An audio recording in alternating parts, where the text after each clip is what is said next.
Listen up, because in 1987, DuckTales wasn't just another cartoon. This show cost $285,000 per episode. That's almost double what Disney was spending on their theatrical animated shorts at the time. It revolutionized afternoon syndication, launched Disney's television animation empire, and at its peak was generating over $1 billion annually in merchandise sales. The show ran for 100 episodes across 4 seasons, spawned a theatrical movie, created a template for how adventure cartoons would be structured for the next decade, and its theme song is still stuck in your head 35 years later. I'd solve a mystery or rewrite history. DuckTales. But here's the thing. By 1990, Disney canceled it at the height of its success. Not because ratings were bad, not because toy sales collapsed. They killed it because they had something they thought was better. And that decision, along with 2 other critical mistakes, guaranteed that DuckTales could never sustain itself as the multi-decade franchise it should have been. But what you probably don't know is the insane production gamble that made it possible, the corporate strategy that turned afternoon syndication into a goldmine, and the 3 specific decisions that prevented DuckTales from lasting the way it should have. And I've got to warn you, when you see what happened behind the scenes, you're going to realize that DuckTales was both Disney's greatest television success and their biggest missed opportunity. Look, I went deep on this one.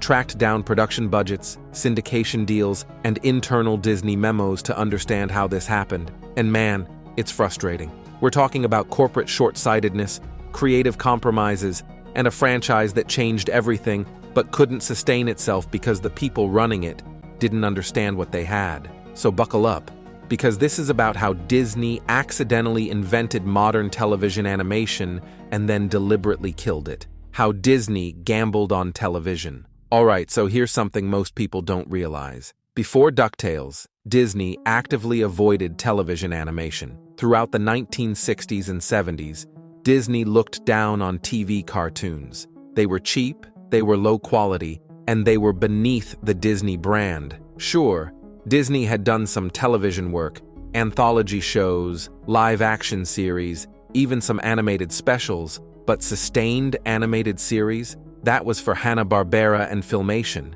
That was for studios willing to compromise quality for volume. Disney was the prestige animation studio. They made theatrical films. They made art. They didn't make Saturday morning cartoons with limited animation and cost-cutting shortcuts. But by the mid-1980s, Disney had a problem. Their animation division was struggling. The Black Cauldron had bombed in 1985, losing millions. The studio's theatrical animation output had slowed to almost nothing, and there was this massive opportunity in afternoon syndication that they were completely ignoring. See, in the early 80s, the FCC had deregulated children's television. Networks could suddenly air programming that was essentially toy commercials. And afternoon syndication, selling shows directly to local stations instead of through networks, had become incredibly profitable. Shows like He-Man, Transformers, and G.I. Joe were making millions in that 3 to 5 p.m. after-school time slot. But here's what Disney realized. Those shows were cheap, really cheap. Transformers cost about $150,000 per episode. G.I. Joe cost about $135,000. The animation was limited, the storytelling was basic, and the whole thing existed to sell toys. Disney saw an opportunity. What if they brought theatrical quality animation to television? What if they made a show that actually looked good, with fluid animation, detailed backgrounds, and sophisticated storytelling? Could they charge premium advertising rates? Could they dominate the afternoon syndication market? The answer was yes, but it would be expensive. Michael Eisner, who'd become Disney CEO in 1984, greenlit the project. They'd adapt Carl Barks's classic Uncle Scrooge comics into an animated series. They'd call it DuckTales, and they'd spend whatever it took to make it look like Disney quality. The budget? $285,000 per episode, almost double what anyone else was spending on afternoon animation. And they committed to 65 episodes up front, a full syndication package that stations could strip across the weekday schedule. The gamble was insane. If DuckTales failed, Disney would lose tens of millions of dollars. But if it worked, they'd revolutionize television animation and create a cash machine. They hired top talent, Jim Magan as developer and story editor. Collaborators who understood both Disney's theatrical legacy and television's commercial realities. They partnered with Tokyo Movie Shinsha in Japan for animation production, getting theatrical quality animation at television prices through overseas production. And they made one absolutely crucial decision. They'd air it in afternoon syndication, not Saturday morning. They'd target that after-school audience when kids were actually watching, not compete in the overcrowded Saturday morning block. DuckTales premiered on September 18, 1987, with a 2-hour TV movie called Treasure of the Golden Suns. It aired on 100 stations nationwide in that critical 3:30 to 4 p.m. time slot. The response was immediate and overwhelming. Within weeks, DuckTales was pulling ratings that made it the #1 syndicated cartoon in America. Kids weren't just watching, they were obsessed. The show was averaging 3 to 4 million viewers per episode, which was massive for syndication. But it wasn't just the ratings. The quality was undeniable. This looked like a theatrical Disney production on television. The animation was fluid and expressive. The backgrounds were detailed and painterly. The storytelling was sophisticated, with serialized adventure plots that actually built across episodes. And that theme song, Mark Mueller composed what might be the most perfect cartoon theme song ever written.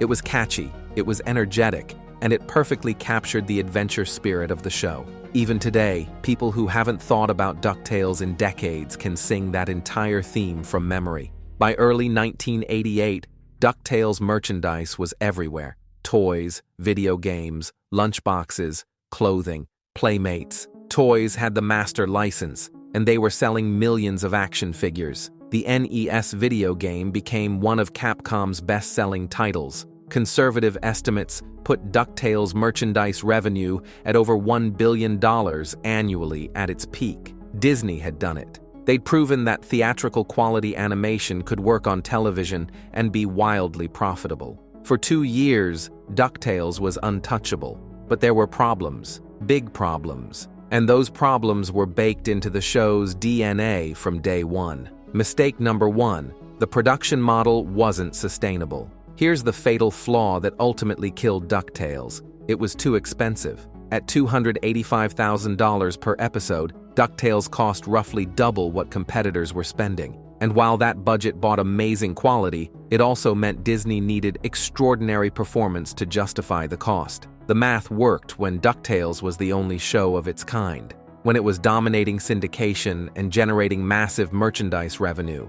But the moment Disney wanted to expand, the moment they wanted to create more shows, the economics got complicated. See, Disney couldn't just replicate the DuckTales model over and over. They couldn't produce 3 or 4 shows at $285,000 per episode. The infrastructure didn't exist. The overseas animation partnerships had capacity limits, and the market could only support so much premium-priced afternoon animation. So when Disney started developing follow-up shows, Chip 'n Dale, Rescue Rangers, Tailspin, Darkwing Duck, they had to make a choice. Either maintain the DuckTales quality level and produce fewer shows, or reduce per-episode costs and produce more content. They chose volume over quality. Chip 'n Dale, Rescue Rangers, which premiered in 1989, cost about $225,000 per episode. Still expensive, but noticeably cheaper than DuckTales. Tailspin in 1990 cost about $200,000 per episode. Darkwing Duck in 1991 cost about $175,000. Each successive show cost less and looked slightly worse than DuckTales. The animation became more limited. The backgrounds became less detailed. The storytelling became more formulaic. And here's the thing, kids noticed. Not consciously, maybe, but DuckTales always felt special because it looked and felt different from everything else. Once Disney started producing multiple shows that all looked similar, that specialness evaporated. The production model that made DuckTales revolutionary was, by definition, not scalable, and Disney's attempt to scale it anyway diluted what made it work. Mistake number 2, they prioritized new shows over sustaining DuckTales. This is the decision that still baffles me. In 1990, DuckTales was still successful. Ratings were solid. Merchandise was selling. The show had momentum. But Disney made a strategic decision. Instead of continuing DuckTales, they'd end it at 100 episodes and shift resources to new properties. Why? Because Disney wanted to build the Disney Afternoon, a 2-hour programming block with multiple rotating shows. The strategy was to create a portfolio of franchises instead of betting everything on one show. From a business perspective, I get it. Diversification reduces risk. Multiple franchises mean multiple merchandise streams. If one show declines, others can compensate. But here's what they lost: the ability to build DuckTales into a multi-decade institution. Scooby-Doo ran for decades with hundreds of episodes. The Simpsons is still running.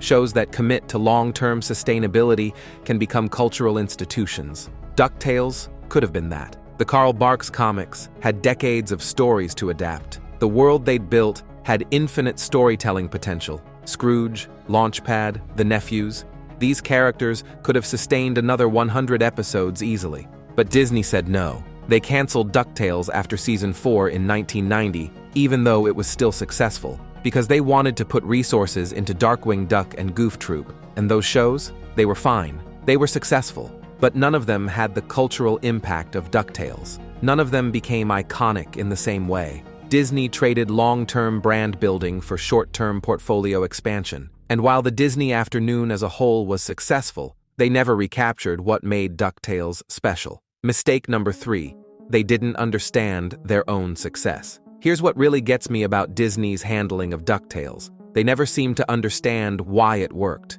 DuckTales succeeded because it was an adventure show with real stakes, compelling characters, and emotional depth. Scrooge McDuck wasn't just a greedy old duck. He was a complex character with backstory, motivations, and genuine relationships with his nephews. The adventures weren't just treasure hunts. They were character-driven stories about family, loyalty, and doing the right thing. But when Disney analyzed DuckTales' success, they focused on the wrong things. They thought it worked because it had Disney characters. They thought it worked because of the animation quality. They thought it worked because of the afternoon syndication strategy. All of those things mattered, sure, but the real reason DuckTales connected with audiences was the storytelling. It was Carl Barks' brilliant comic book narratives brought to life with care and respect. So when Disney created follow-up shows, they replicated the surface elements but missed the substance. Chip and Dale. Rescue Rangers had adventure but lacked emotional depth. Tailspin had interesting concepts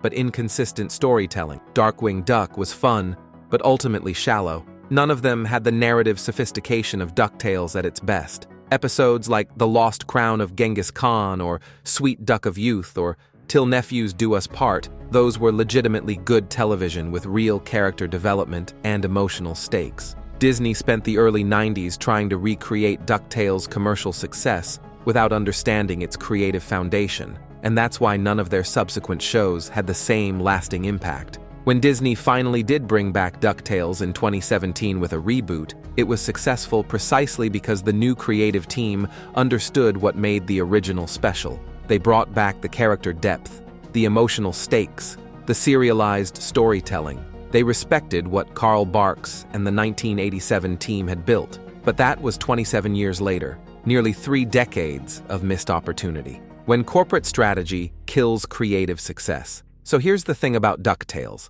It proved Disney could dominate television animation. It proved afternoon syndication was wildly profitable. It proved theatrical quality animation could work on TV. And then Disney learned all the wrong lessons from that success. Instead of building DuckTales into a sustainable long-term franchise, they used it as a proof of concept for a broader strategy. Instead of committing to the production quality that made it special, they cut costs to produce more shows. Instead of understanding the storytelling that made it connect with audiences, they focused on replicating surface elements. DuckTales should have run for 10 seasons. It should have been the foundation of Disney's television animation empire for decades. Instead, it was a 4-season experiment that Disney moved on from the moment they thought they'd figured out the formula. The brutal truth? Sometimes corporate strategy and creative success are in direct conflict. DuckTales was creatively successful because it was expensive, focused, and committed to quality.